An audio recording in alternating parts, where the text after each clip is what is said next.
ये है Socotra island, पूरे इंडियन ओशन में सबसे यूनिक, आइसोलेटेड और सबसे ज्यादा स्ट्रेटेजिकली इंपॉर्टेंट आइलैंड।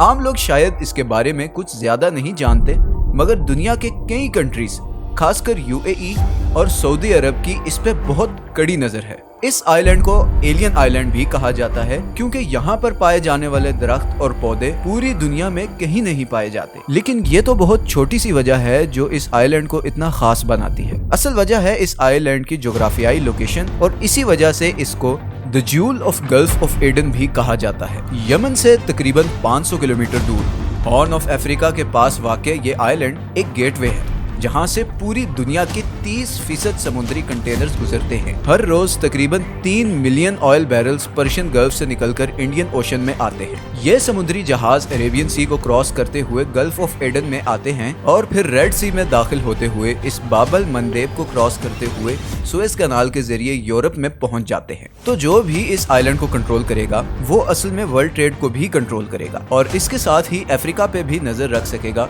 क्योंकि बिल्कुल पास ही सोमालिया है। और इस रूट पर सबसे खतरनाक चीज सोमाली पायरेट्स हैं, जो अक्सर ट्रेड शिप्स पर हमला करते रहते हैं। इस आइलैंड को कंट्रोल करके पूरे ट्रेड रूट को प्रोटेक्ट किया जा सकता है, और आखिर में इस आइलैंड के जरिए सारी मिडल ईस्टर्न डेवलपमेंट्स पर भी नजर रखी जा सकती है। इसके अलावा आसपास की तमाम फिशिंग कम्युनिटीज के लिए भी ये आइलैंड एक बहुत बड़ा स्टॉपिंग पॉइंट है। तो ये है इसकी ज्योग्राफिक इंपॉर्टेंस, जिसकी वजह से ईरान से लेकर कतर और इंडिया तक हर रीजनल पावर इस आइलैंड पर अपनी बेस बनाना चाहता है। लेकिन यूएई और सऊदी अरब बाकी तमाम कंट्रीज में से सबसे ज्यादा कोशिश कर रहे हैं इस कंट्री का कंट्रोल हासिल करने के लिए, और उसकी एक बड़ी वजह है यमन। सोकोट्रा असल में यमन ही का हिस्सा है, लेकिन वो कल्चरली और सोशली यमन से बहुत डिफरेंट है। सोकोट्रा की आबादी तकरीबन 60,000 से 90,000 के दरमियान है, और यहाँ पर 50% सुन्नी और 50% शिया मुसलमान रहते हैं। यहाँ पर रहने वाले ज्यादातर लोग या तो मछलियाँ पकड़ते हैं या फिर खजूर की काश्त करते हैं। बदकिस्मती से कुदरती हुस्न से माला माल ये आइलैंड पिछले कुछ सालों से उस सिविल वॉर का हिस्सा बन चुका है जिसने पूरे यमन को तबाह करके रख दिया है।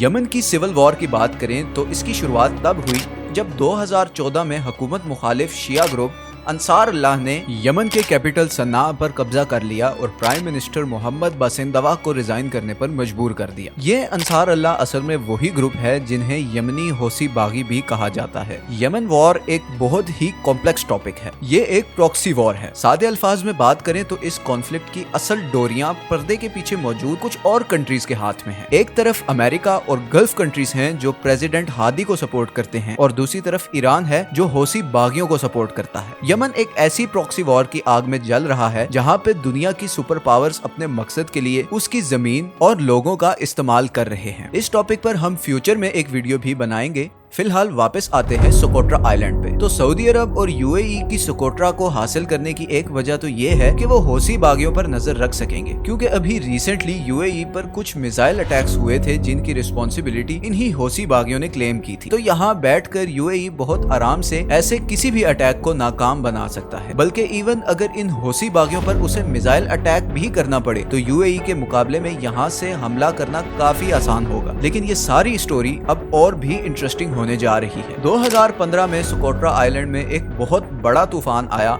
जिससे काफी जानी और माली नुकसान हुआ। यही वो मौका था जिसका सऊदी अरब और यूएई ने फायदा उठाया और ह्यूमैनिटेरियन एड के बहाने इस आइलैंड में एंटर हो गए। इन दोनों अरब कंट्रीज ने लोकल इंफ्रास्ट्रक्चर की डेवलपमेंट शुरू कर दी और तूफान से मुतासर होने वाले लोगों के लिए खाने पीने और रहने का इंतजाम किया। और सिर्फ यही नहीं, बल्कि यूएई ने सिक्योरिटी के बहाने यहाँ पर अपने 5,000 फौजी भी तैनात कर दिए। फिर 2018 में यूएई ने यमनी फौजियों को ट्रेनिंग देने के बहाने यहाँ पर अपनी मजीद आर्मी भेज दी, और फिर 30 अप्रैल 2018 को यूएई की आर्मी ने सोकोट्रा के तमाम एयरपोर्ट्स और सी पोर्ट्स का कंट्रोल हासिल कर लिया। और यहीं पर वो इंटरेस्टिंग पार्ट आता है जिसका मैंने पीछे जिक्र किया था। यूएई ने न सिर्फ सोकोट्रा के बेसिक इंफ्रास्ट्रक्चर जैसे कि रोड्स, हॉस्पिटल्स और स्कूल्स में हेवीली इन्वेस्ट करना शुरू कर दिया, बल्कि इवन वहाँ के डॉक्टर्स, पुलिस और ब्यूरोक्रेट्स को सैलरीज भी दी। यमन के मौजूदा प्रेसिडेंट हादी की हुकूमत से नाराज लोकल पॉपुलेशन में यूएई के लिए काफी एक्सेप्टेंस और हमदर्दी पैदा होना शुरू होगी और उन्होंने अमीराती इन्वेस्टमेंट को वेलकम करना शुरू कर दिया। दूसरी तरफ यूएई की इस हरकत से सऊदी अरब काफी नाराज है, लेकिन ऐसा लग रहा है जैसे यूएई को शायद इस मामले में सऊदी अरब की ज्यादा परवाह भी नहीं। इसीलिए यमन के कई वॉर एक्सपर्ट्स के मुताबिक ऐसा लगता है कि यूएई अब सऊदी अरब के गोल से हटकर अपना खुद का कमर्शियल और स्ट्रेटेजिक इंटरेस्ट देख रहा है। और इसी बात का सबूत ये है कि यूएई ने यमन के पास मौजूद तमाम चोक पॉइंट्स पर अपना इन्फ्लुएंस बढ़ाना शुरू कर दिया है। यूएई ने बाबल मंदेब स्ट्रेट के पास मौजूद इस आइलैंड पर अपनी एक एयर बेस भी बनाई है ताकि न सिर्फ पायरेट्स बल्कि इस रूट पर आने वाली तमाम ईरानी शिप्स पर भी नजर रख सके। दूसरी ही तरफ कुछ अनवेरिफाइड रिपोर्ट्स के मुताबिक इसराइल और यूएई मिलकर सोकोट्रा आइलैंड पर एक इंटेलिजेंस बेस बनाने का भी प्लान कर रहे हैं। सोकोट्रा का गवर्नर माहरोस पहले ही यूएई की इस इन्वॉल्वमेंट के खिलाफ काफी कुछ कह चुका है, क्योंकि उसके मुताबिक लोकल्स की सपोर्ट हासिल करके यूएई अपना अगला प्लान एग्जीक्यूट करना चाहता है और वो है इस आइलैंड को एक टूरिस्ट स्पॉट के तौर पर इस्तेमाल करना। तो सादा अल्फाज में यूएई सोकोट्रा आइलैंड को दूसरा दुबई बनाना चाहता है। यह खूबसूरत आइलैंड टूरिज्म के लिए एक परफेक्ट स्पॉट है। यहाँ की यूनिक ज्योग्राफी बहुत ज्यादा टूरिज्म अट्रैक्ट कर सकती है। कई अमीराती कंपनीज ऑलरेडी हदीबो और अबू धाबी के दरमियान वीकली फ्लाइट्स भी ऑपरेट कर रही हैं। अपने इसी प्लान को पूरा करने के लिए बड़ी बड़ी अमीराती कंपनीज ने पहले ही इस आइलैंड के नेशनल पार्क में 5 स्टार रिजॉर्ट्स बनाने की तैयारी शुरू कर दी है। बल्कि कुछ ऐसी फुटेजेस भी सामने आई हैं जिसमें यह देखा जा सकता है कि इस आइलैंड के ये यूनिक दरख्त यहाँ से उखाड़ कर दुबई ले जाए जा रहे हैं और वो वक्त शायद इतना दूर नहीं जब यूएई पब्लिकली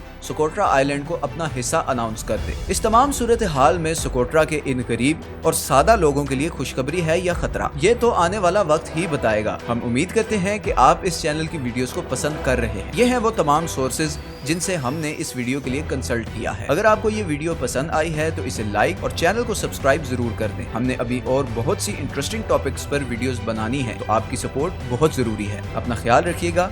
अल्लाह हाफिज।